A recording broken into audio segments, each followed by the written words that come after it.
The Memphis Grizzlies have done it again. They went into the second round, made a trade, and got possibly one of the best defenders, not only from the SEC, but in the draft itself. Hi, everybody. Welcome back to Grizzlies Digest.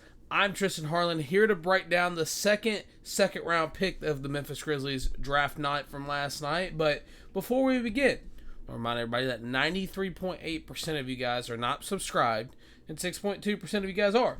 So, if you like what you see, like what you hear, want to kind of get more involved with the Memphis Grizzlies news, updates, rumors, and things of that nature, be sure to click that red subscribe button, because we're on the quest for 1,000 subscribers by the start of the regular season. And if we can get that non-subscribe bar all the way down to where the subscribe bar is, and the subscribe bar all the way up to where the non-subscribe bar is, I think we'll be in pretty good shape. But yeah, so the Grizzlies went to Rocky Top and got themselves a really good defender. And of course, I'm talking about the guy known as, we got the pronunciation here, so there's no confusion, Jahmai Mashack from the University of Tennessee. Of course, you see the Grizzlies press release here.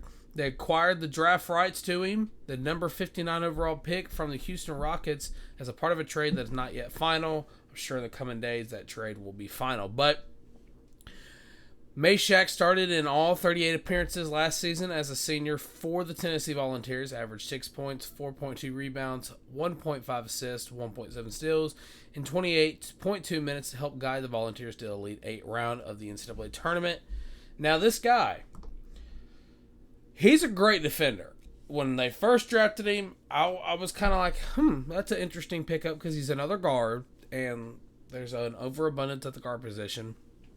But the more I watched this game and the more I watched how he kind of operated himself inside these games, really made me think of another guard that the Grizzlies had back in the day that was first team all defense. And if you guys don't know who I'm talking about the grindfather, Mr. Tony Allen. Now, I'm not saying these two players are exactly like, just some familiarities and some similarities that remind me of TA.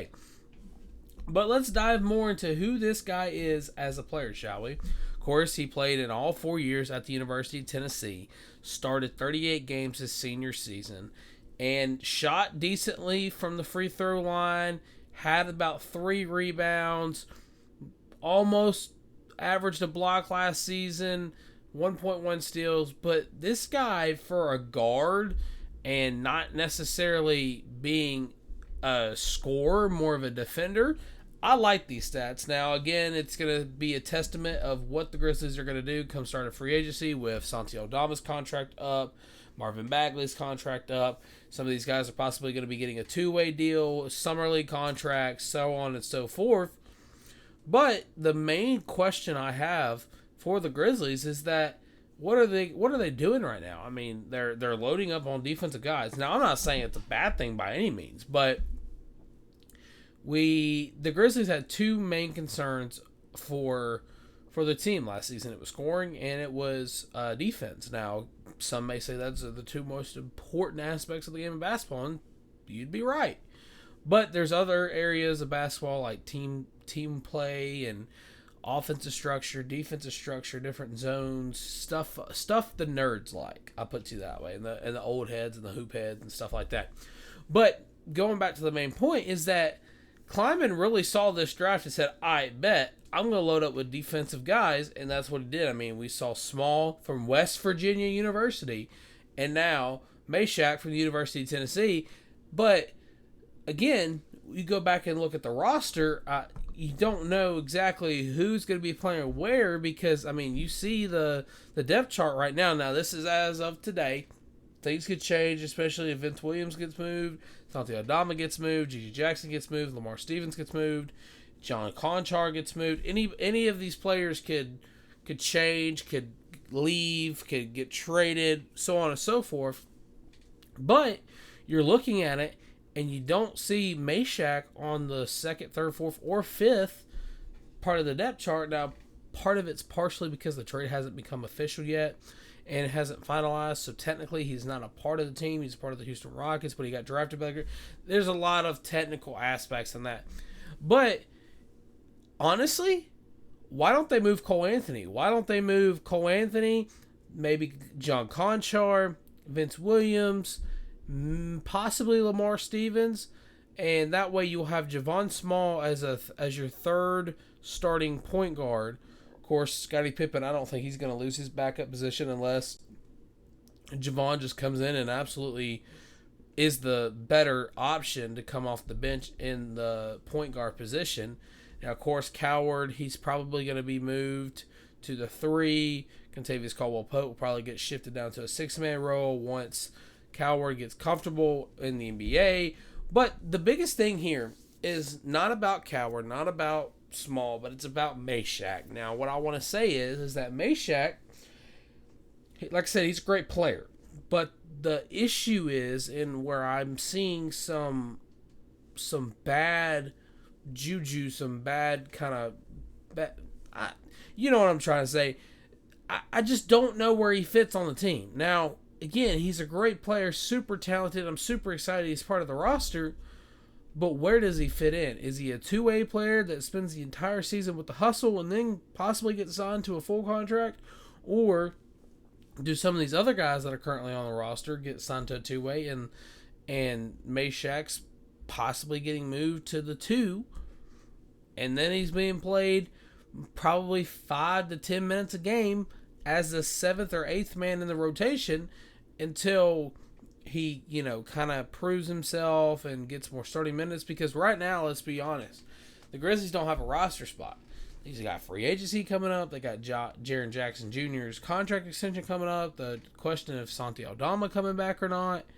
But I think where the team is right now and where the team could be come the start of the regular season is very exciting to kind of be a part of and pay attention to. So a reminder, just real quick, if you like what you see, like what you hear, make sure you click on that subscribe button. But where I think this is going, now I could be wrong, I could be dead on. Again, time will tell. But where I think this is going is that Cole Anthony is going to be stashed for a trade asset. G.G. Jackson's probably going to be traded. Or Vince Williams Jr. Now, of the two, I think Vince Williams Jr. will probably be more likely to get moved.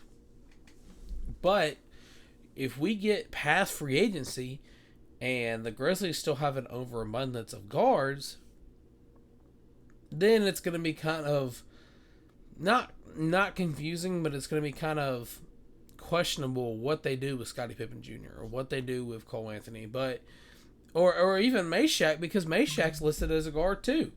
I mean, you're seeing his profile now. We averaged 6 points, and we talked about that. But as a 6'4" guard who was born a month and a day after me, which is kind of weird because we're the same age and he's in the NBA and I'm here talking about the Memphis Grizzlies. But I just, again, I don't know where he fits in with the program. I don't know where he fits in with the team because, yeah, he won the Field of 68 Defensive National Player of the Year award last season. He was a finish for the Naismith Defensive Player of the Year award, and he was named All SEC All Defense. But again, you go back and you look at the depth of this team. Who do you move? Who do you move? Now, again, I'm super excited for the pickup. I'm super excited he's on the roster. But where do you put him? Because either you lose out on Scottie Pippen Jr. if you move him to the 2. Excuse me. Cedric Coward, he's going to be probably playing the 4. Or not the 4, but the 3, excuse me. And Luke Kennard's not coming back, so you can kind of mark him off that list. Cole Anthony, is he going to get minutes? Is he going to be traded? I mean, a lot's up in the air right now. So, again, you go back and you look at his draft rights. He's coming from the Rockets, so hopefully the trade doesn't fall through and he stays in Houston. But then you go back and you look at his profile, and he's all defense. And again, you go back and look at the stats, too. All defense. I mean, yeah, he's averaging 4 points a game last season, but these are the kind of guys that are either roster fillers or they're superstars. There's no in between.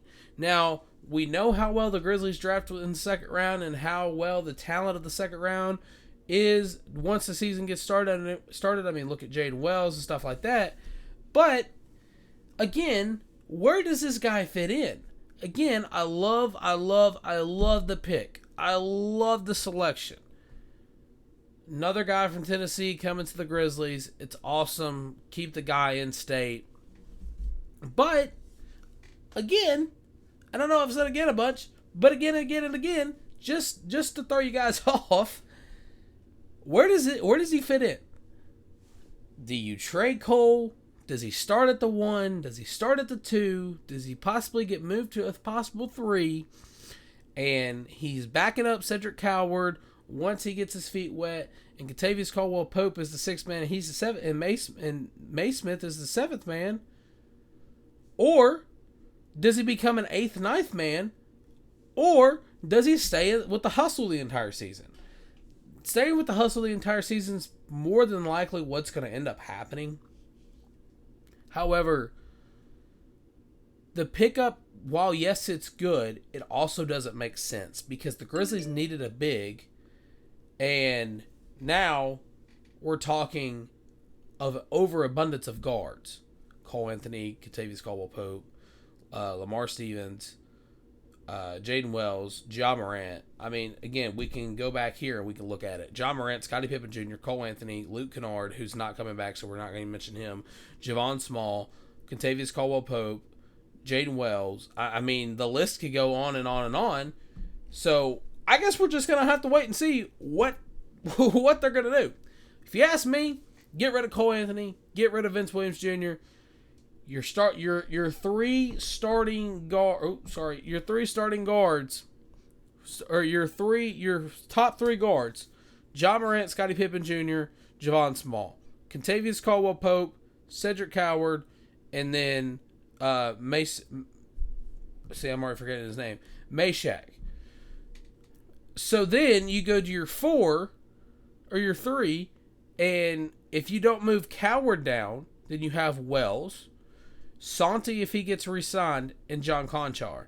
You go to your 4, you have Jaren, Santi if he gets re-signed, Gigi, Zach Edey, Brandon Clark, and a possible other big. Now, I don't want to dive into who I want the Grizzlies to sign in free agency because that's another video, and I believe Jared's going to be bringing that to you.